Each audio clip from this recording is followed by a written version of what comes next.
अस्सलाम वालेकुम dear students. हमारे आज की लेक्चर का टॉपिक है Milton Friedman's permanent income hypothesis.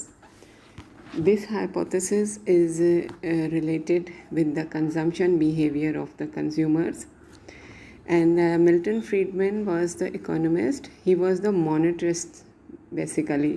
जरी माहिर था शिकागो यूनिवर्सिटी का, और उसने एक किताब लिखी थी थ्योरी ऑफ कंजम्पशन फंक्शन। इसमें उसने कॉन्सेप्ट दिया था about the consumption function. His theory is based upon the indifference curve approach by Professor Fisher, which we have discussed in third year syllabus in the indifference curve approach about the consumer's behavior. We can differentiate the theories of James Dunsbury and Milton Friedman with reference to the nature of the goods. ठीक है, that Friedman distribute the commodities, the consumers consumption commodities, into two classes: the permanent consumption and the temporary consumption, मुस्तकिल SARFAESI खर्च और आर्जी SARFAESI खर्च।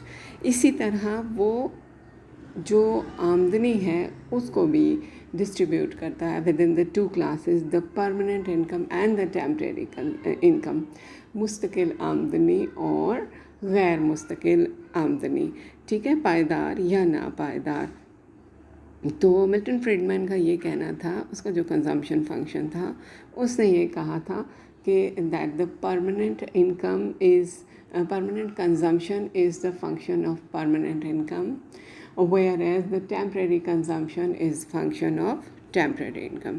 Friedman ने ये मफरूज़ा कायम किया था कि सर्फ और आमदनी के आर्जी अनासर अपने मद्दे मुकाबिल मुस्तकिल अनासर से लाताल्लुक़ होते हैं। फ्रीडमैन ने ये कहा था कि जो कंजम्पशन लेवल होती है, जो एक ख़ास स्पेसिफ़िक अरसा वक्त का सर्फ होता है, उसका इन्हिसार मुस्तकिल अनासर के साथ नहीं होता।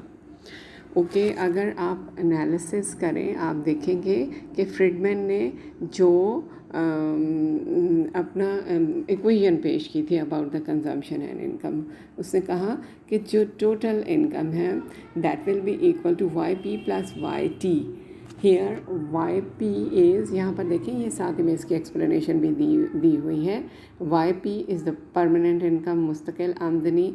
वाई इज़ डिस्पोजेबल इनकम, यानी income of the consumer in the specific time period. Y T is the temporary income, और C is consumption, and CP is permanent consumption, and CT is temporary आर्जी या फौरी SARFAESI खर्च।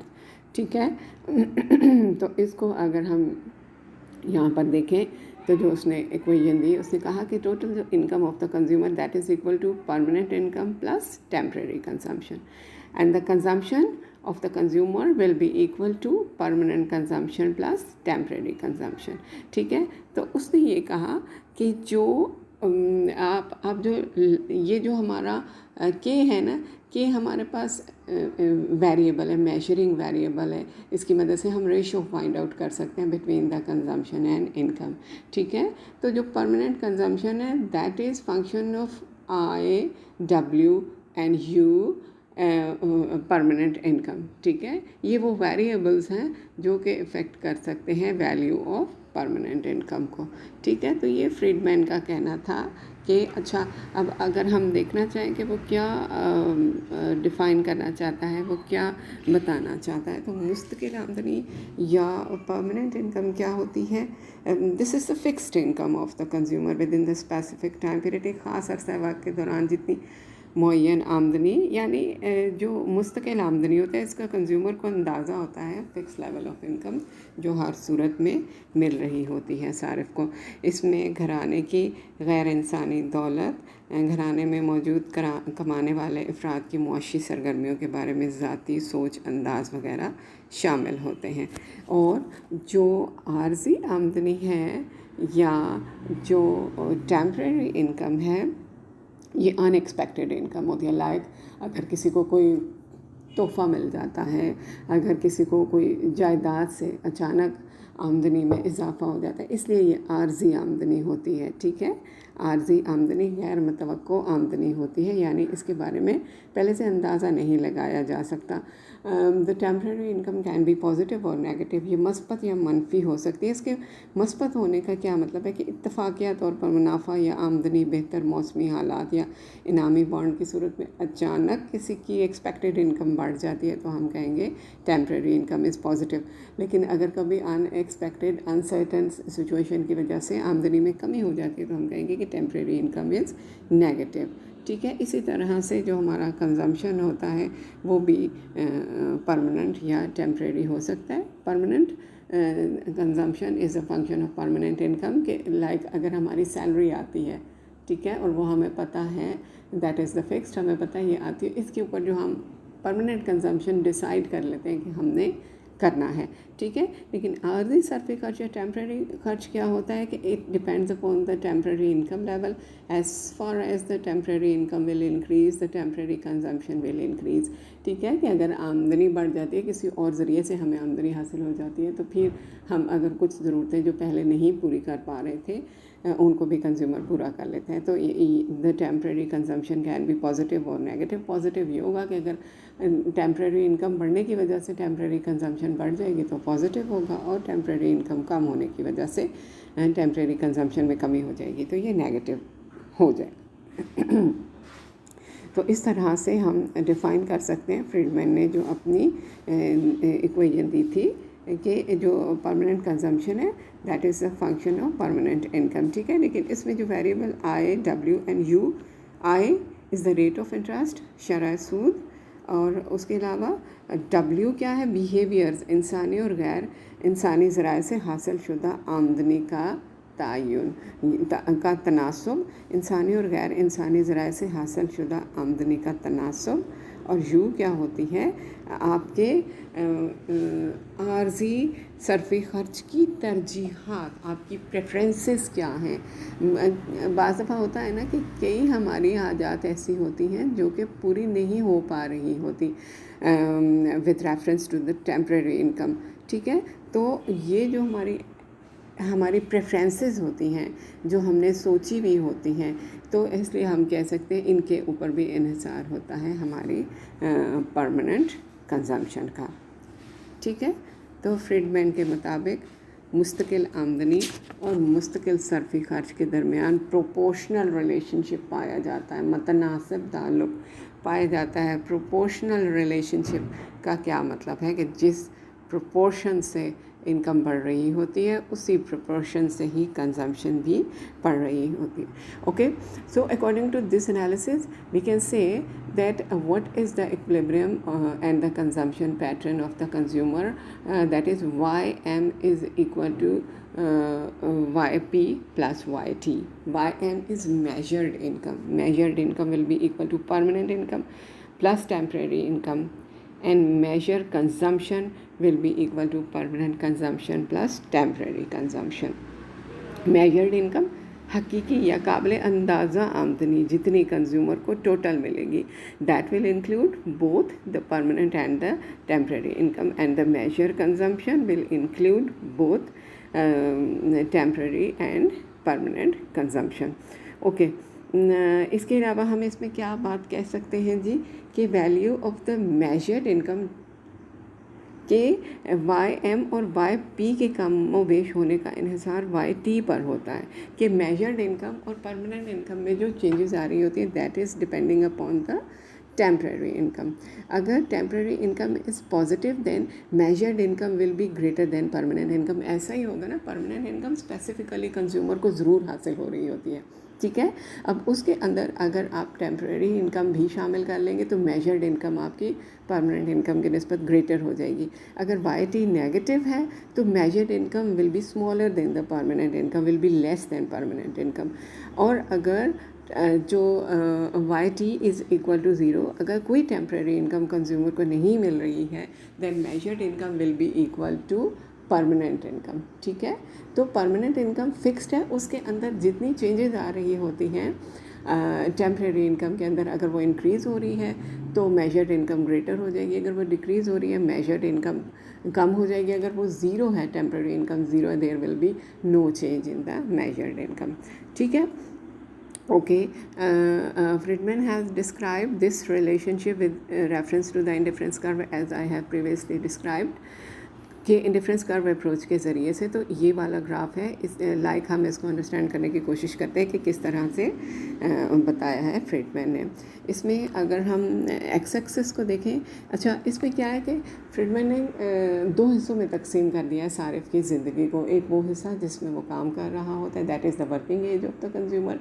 ठीक है, उसमें क्या consumption है, and the second portion is the retired age of the consumer. ये वो वाला वक्त होता है जिसमें कंज्यूमर कमा कुछ नहीं रहा होता, लेकिन जो उसने वर्किंग एज के अंदर अर्निंग करने के बाद सेविंग की होती है, वो उसको कंज्यूम कर रहा होता है। अब इसमें फ्रीडमैन का ये कहना है कि सारिफ का रवैया क्या है उसको जितनी टोटल मेजर्ड इनकम मिलती है उसमें से वो टेम्प्रेरी कंजम्पशन के मुताबिक एक ख़ास हिस्सा अपनी वर्किंग एज के अंदर इस्तेमाल कर लेता है और बाकी सेव कर लेता है। जो उसकी सेविंग या बचतें होती हैं वो रिटायरमेंट के एज के अंदर वो इस्तेमाल कर रहा होता है। ठीक है, तो एक्स एक्सिस के ऊपर क्या शो किया गया है जी, consumption when consumer is working, और वाई एक्सिस के ऊपर consumption in the retired age.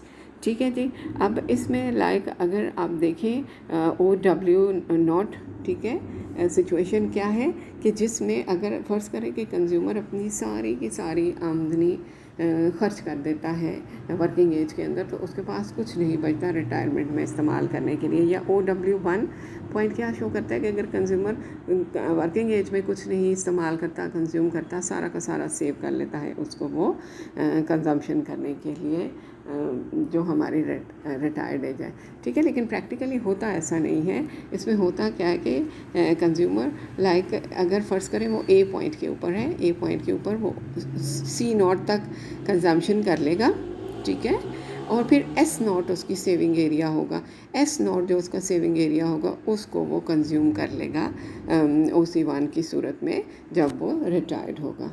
ठीक है, तो इस तरह से। अच्छा, अब होता क्या है, ये तो सिचुएशन थी कि कंज्यूमर की अगर स्पेसिफिकली परमानेंट इनकम जो हासिल होती है। अब फ़र्ज़ करें कंज्यूमर की टेम्प्रेरी इनकम बढ़ जाती है ना। ठीक है, अब टेम्प्रेरी इनकम बढ़ने की वजह से जो मेजर्ड इनकम है कंज्यूमर की, जो हकीकी आमदनी है, वो बढ़ जाती है। ये इस दूसरे वाले ग्राफ को अगर आप देखें तो आपको पता चलेगा कि पहले फ़र्ज़ करें कंज्यूमर A पॉइंट के ऊपर था, अब उसकी अगर टेम्प्रेरी इनकम बढ़ जाती है ना तो उसको टोटल मेजर्ड इनकम बढ़ जाएगी, उसको total expenditure both in the working age and in the retired age will increase, और वो A पॉइंट से B पॉइंट के ऊपर मूव कर जाएगा। या सिमिलरली आप ऐसा कह सकते हैं, if the temporary income of the consumer will reduce, उसकी जो गैर मुश्किल आमदनी वो कम हो जाती है, तो वो B से वापस A पर चला जाता है। ठीक है, तो इससे क्या पता चला कि जैसे जैसे कंज्यूमर की टेम्प्रेरी इनकम बढ़ती चली जाती है उसका सर्फी खर्च बढ़ता चला जाता है, और जैसे जैसे टेम्प्रेरी इनकम कम होती चली जाती है उसका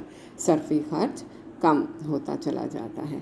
तो इस हिसाब से हम ये कह सकते हैं कि जो कंज्यूमर की परमानेंट कंजम्पशन है that is the function of permanent income, और मेजर्ड इनकम के अंदर परमानेंट और टेम्प्रेरी दोनों इनकम शामिल होती हैं, और मेजर्ड कंजम्पशन के अंदर परमानेंट और टेम्प्रेरी दोनों किस्म की कंजम्पशन शामिल होती हैं।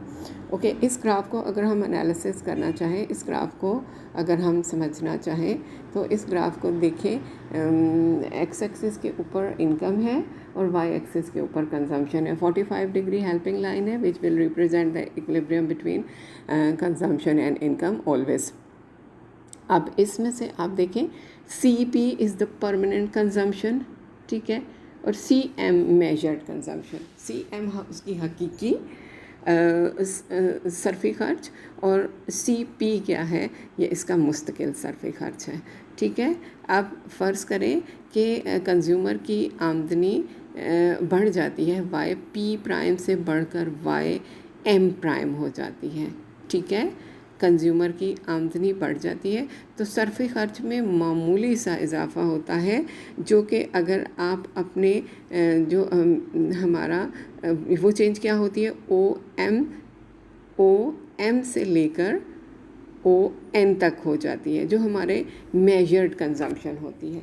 लेकिन अगर इसके साथ ही टेम्परेरी इनकम भी बढ़ जाती है कंज्यूमर की, तो फिर क्या असर होता है? अब इनकम बढ़ी है YP से YM तक, लेकिन कंज्यूमर की कंजम्पशन कहाँ से बढ़ जाएगी? OM से लेकर OS तक बढ़ जाएगी। ये देखें, OM से OS जो चेंज है ना, ये परमानेंट कंजम्पशन का चेंज शो कर रही है। और परमानेंट कंजम्पशन के अंदर हमने शामिल किया जितनी मेजर्ड कंजम्पशन थी प्लस उसके अंदर जितनी हमने टेम्परेरी कंजम्पशन शामिल कर ली। So this is the base of Milton Friedman's theory. What is the base of Milton Friedman's theory? That the total consumption of the consumer is depending upon the permanent income and the temporary income of the consumer. What are the assumptions for the permanent income hypothesis? मुस्तकिल आमदनी के नज़रिए के लिए क्या बातें Friedman ने फ़र्ज़ की थी इस नज़रिए को ठीक साबित करने के लिए कि मुस्तकिल आमदनी और आर्जी आमदनी में कोई बाहमी रब्त नहीं पाया जाता। ये ज़रूरी नहीं कि अगर मुस्तकिल आमदनी बढ़ रही है तो उतनी ही हमारी गैर मुस्तकिल आमदनी भी बढ़ेगी। मुस्तकिल सर्फ़ी ख़र्च और आर्जी सर्फ़ी ख़र्च में भी कोई रब्त नहीं पाया जाता। आर्जी आमदनी और आर्जी सर्फ़ी ख़र्च में भी कोई रब्त नहीं पाया जाता। मुस्तकिल आमदनी और मुस्तकिल आमदनी में फ़र्क सर्फ़ी ख़र्च को बाकायदगी से मुतासर करता है। बेसिकली इसमें क्या अस्यूम किया गया?